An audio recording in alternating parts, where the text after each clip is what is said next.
নমস্কার বন্ধুরা, মিষ্টির ঘরকন্যায় সকলকে স্বাগত। আজ আমরা চলেছি ব্যান্ডেলের উদ্দেশ্যে। ব্যান্ডেলের আশেপাশের কয়েকটা দর্শনীয় স্থান ঘুরে দেখব বলে। আমরা যেহেতু বাইক নিয়ে গিয়েছিলাম, তাই ডোমজুর রোড হয়ে দিল্লি রোড ধরেছিলাম, আর তারপরে কিছু দূর গিয়ে গোবরা স্টেশন পেরিয়ে ধরলাম ব্যান্ডেলের রাস্তা। ট্রেনে করেও আসা যায়, হাওড়া স্টেশন থেকে ব্যান্ডেল স্টেশন অবধি ট্রেন আসে। বাইকে করে বাই রোড আমাদের লেগেছিল 2 ঘন্টার কাছাকাছি। ব্যান্ডেলে প্রথমেই আমরা চলে গিয়েছিলাম লাহিড়ী বাবার আশ্রমে। লাহিড়ী বাবার আশ্রমের সামনে বিশাল বড় পার্কিং এরিয়া রয়েছে। লাহিড়ী বাবার আশ্রমে যাওয়ার পথে দুপাশে অনেক আম বাগান রয়েছে, আর এই আম বাগানগুলোর মধ্যেই রয়েছে অনেকগুলো পিকনিক স্পট। লাহিড়ী বাবার আশ্রম আধারালয় নামেও পরিচিত, আর এই হলো লাহিড়ী বাবার আশ্রমের ভিতরে যাওয়ার প্রবেশপথ। বাইরে কিছু নিয়মাবলী আছে, সেইগুলোই দেখিয়ে দিলাম। লাহিড়ী বাবার আশ্রমের বাইরে থেকে অনেক টোটো দাঁড়িয়ে থাকে, যেখানে টোটো ভাড়া করে আশেপাশে সাইট সিন করা যায়। এছাড়া ব্যান্ডেল স্টেশনে নেমে সেখান থেকেও অটো একেবারে রিজার্ভ করে নিয়ে ব্যান্ডেলের আশেপাশে দর্শনীয় স্থানগুলো দেখা যায়। ভিতরে প্রবেশ করেই দেখলাম মা দুর্গার একটি মূর্তি, আর তার উল্টো দিকেই রয়েছে একটি মন্দির। আশ্রমের ভিতরেই রয়েছে জুতো রাখার ব্যবস্থা। একটা করে ব্যাগ দেবে, আর প্রত্যেকজনের জুতোর জন্য 2 টাকা করে নেয়। আর আশ্রমের মধ্যেই রয়েছে সুলভ শৌচালয়েরও ব্যবস্থা, একদম পরিষ্কার পরিচ্ছন্ন। জুতো জমা দেওয়ার পরে একটা টোকেন নাম্বার দেয়, ফেরত নেওয়ার সময় এই টোকেনটা দেখাতে হয়। আশ্রমের ভিতরে এই হচ্ছে বাচ্চাদের একটা ছোটোখাটো পার্ক। এবার আমরা চলেছি অফিস ঘরের দিকে। এই হলো অফিস ঘর। ভোগ প্রসাদ খেতে চাইলেই এখান থেকে কুপন নিতে হবে। আমরা যেহেতু আজ এখানেই ভোগ প্রসাদ খাবো, তাই 2টো কুপন নিলাম। কুপনের মূল্য 80 টাকা করে পার হেড। সকাল 10টা থেকে 12টা অবধি ভোগ প্রসাদের কুপন দেওয়া হয়। কুপন কেটে এবার আমরা এগিয়ে চললাম লাহিড়ী বাবার মন্দিরের দিকে। এই হচ্ছে লাহিড়ী বাবার মন্দির, একদম শান্ত শিষ্ট, খুব সুন্দর পরিবেশ। লাহিড়ী বাবার মূল মন্দিরের ভিতরে রয়েছে একাধিক ছোট ছোট মন্দির। সেই মন্দিরে রয়েছে বিভিন্ন দেবতার মূর্তি, যেমন কালী, চণ্ডী, কৃষ্ণ, যোগী মূর্তি, লক্ষ্মী, সরস্বতী, গণেশ, ব্রহ্মা, বিষ্ণু, মহেশ্বর, বুদ্ধদেব, জগন্নাথ দেব। আর মূল মন্দিরের দুপাশে রয়েছে 2টো ছোট মন্দির।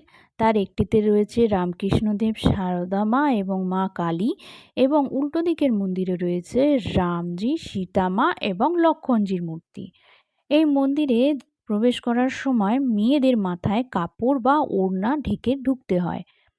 ব্যান্ডেল স্টেশন থেকে অটো করে 10 থেকে 15 মিনিট লাগে এই লাহিড়ী বাবার মন্দিরে যেতে। মূল মন্দিরের ভিতরে ফটো বা ভিডিওগ্রাফি অ্যালাউ নয়।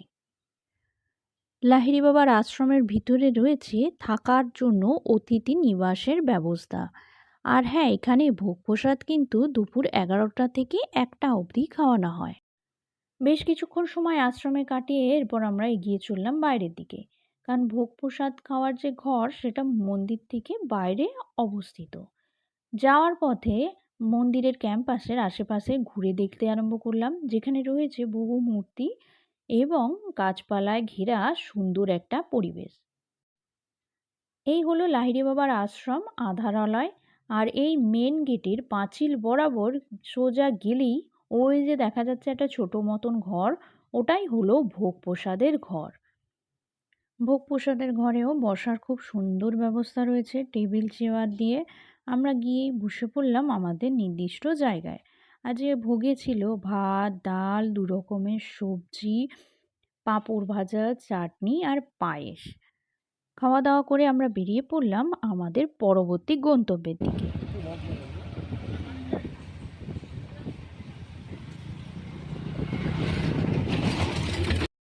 এরপর আমরা চলে গেলাম হংসেশ্বরী কালী মন্দির।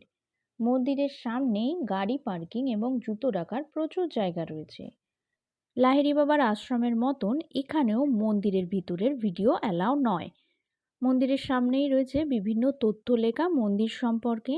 আর এই হলো হংসেশ্বরী কালী মন্দির। আর তার পাশেই যে মন্দিরটি টেরাকোটা দেখা যাচ্ছে, ওটা হলো অনন্ত বাসুদেবের মন্দির। এখানেও ভোগের ব্যবস্থা রয়েছে, কিন্তু সকাল 10টার মধ্যে যোগাযোগ করতে হবে। এরপর আমরা এগিয়ে চললাম আমাদের পরবর্তী গন্তব্যের দিকে। গাড়ি করে চলতে চলতে পৌঁছে গেলাম ব্যান্ডেল চার্চে। ব্যান্ডেল চার্চ ব্যান্ডেলের একটি বিখ্যাত জায়গা। আর এই হচ্ছে প্রবেশদ্বার। এখানে কিন্তু কোনো প্রবেশ মূল্য নেই। মেন গেট দিয়ে প্রবেশ করেই বিভিন্ন নিয়মাবলী ও টাইমিং লেখা রয়েছে, সেগুলোই দেখালাম। আর চলতে চলতে দেখে নিলাম ব্যান্ডেল চার্চের গায়ে এবং আশেপাশে বিভিন্ন মূর্তি এবং কারুকার্য। বিশাল বড় এলাকা জুড়ে তৈরি এই ব্যান্ডেল চার্চটি। ব্যান্ডেল চার্চের মধ্যে রয়েছে একটি মাস্তুল। সেই মাস্তুলের ইতিহাস খুব সুন্দরভাবে লেখা রয়েছে, সেটি দেখালাম। যে মাস্তুলটির ইতিহাস আমরা বাইরে পড়লাম, সেই মাস্তুলটি হলো এইটি, যেটাকে খুব সুন্দরভাবে সংগ্রহ করে রাখা রয়েছে। চার্চের সামনেই রয়েছে মোমবাতি দেওয়ার জায়গা। এই হলো চার্চের ভিতরে যাওয়ার প্রবেশপথ। ভিতরে ফটো বা ভিডিওগ্রাফি অ্যালাউ নেই। হুগলি নদীর তীরে পর্তুগিজরা বসতি স্থাপনের পর ষোড়শ শতাব্দীতে এই ব্যান্ডেল চার্চটি তৈরি করে। চার্চের একদম উপরে ওঠার জন্য রয়েছে সিঁড়ি। আমরাও গিয়েছিলাম ওই ওপরে, কিছুক্ষণ সময় কাটিয়ে তারপর এগিয়ে চললাম আমাদের পরবর্তী গন্তব্যের দিকে। আমাদের পরবর্তী গন্তব্য ছিল ইমামবাড়া। বিশাল বড় সাদা রঙের এই ইমামবাড়াটি দেখতে কিন্তু বেশ লাগছিল। ইমামবাড়ার সামনেই রয়েছে গাড়ি পার্কিং করার খুব সুন্দর ব্যবস্থা। আর ইমামবাড়ায় প্রবেশ করার টিকিট মূল্য ছিল 20 টাকা করে।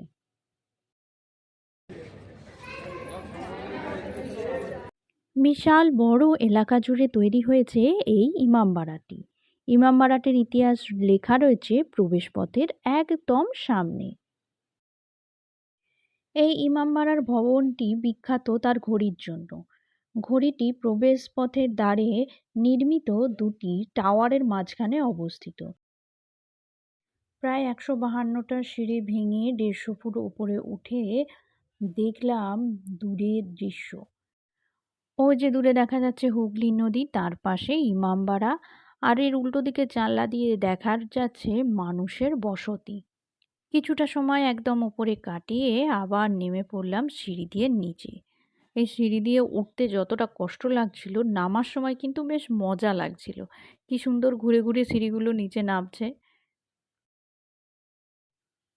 এরপরে আমরা চলে গেলাম হাঁটতে হাঁটতে ইমামবাড়ার পিছন দিকে, যেখানে রয়েছে একটি সূর্য ঘড়ি। সূর্য ঘড়িতে দিনের বিভিন্ন সময় অনুযায়ী সূর্যের রোদ সেই জায়গাটিতেই পড়ে। আর রয়েছে হুগলি নদী। এই জায়গাটিতে আমরা অনেকটা সময় বসে কাটিয়েছিলাম। নদীর হাওয়া খেতে কিন্তু বেশ লাগছিল। আজকের মতো ট্যুর প্রোগ্রাম এখানেই শেষ করে আমরা এগিয়ে চললাম আমাদের বাড়ির পথে।